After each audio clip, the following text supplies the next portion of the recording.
Hugh Hefner has died at the age of 91. Hefner changed America when he introduced Playboy magazine back in 1953.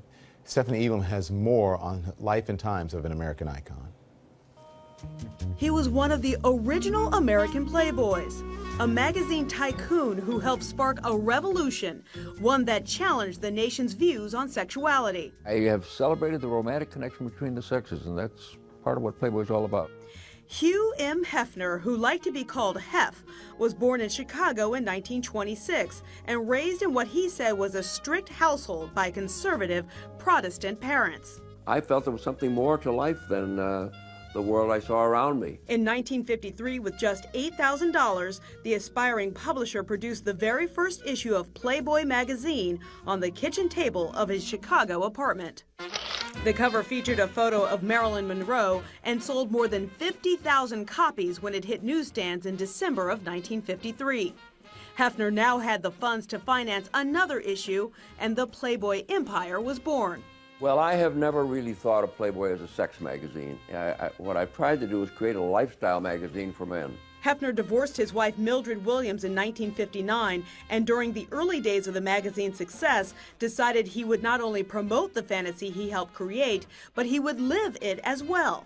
Audiences got a taste of Hefner's good life in an early 1960s television show called Playboy's Penthouse. Come on in and meet some of our guests. Having already established himself in Chicago, Hefner made the move out west.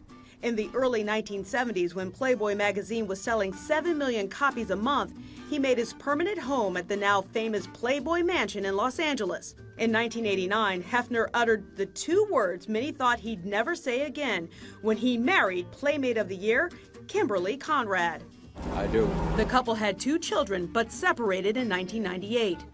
Hefner said he realized he was much happier as a bachelor.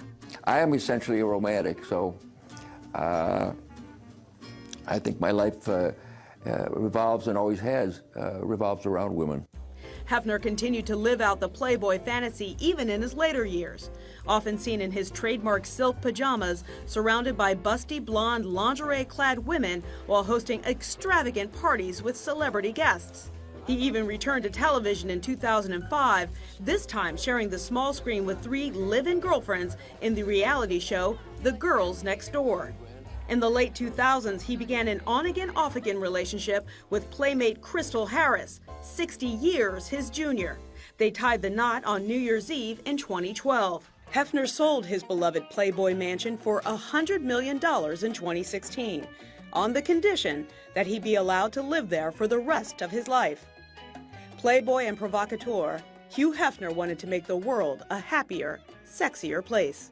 What's your definition of obscenity? Racism, war, bigotry, but sex itself, no.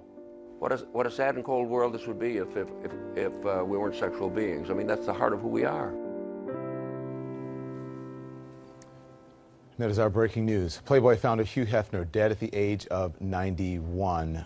They released a statement tonight saying Hugh M. Hefner, the American icon who in 1953 introduced the world to Playboy magazine and built the company into one of the most recognizable American global brands in history, peacefully passed away today from natural causes at his home, the Playboy Mansion, surrounded by his loved ones. He was 91 years old.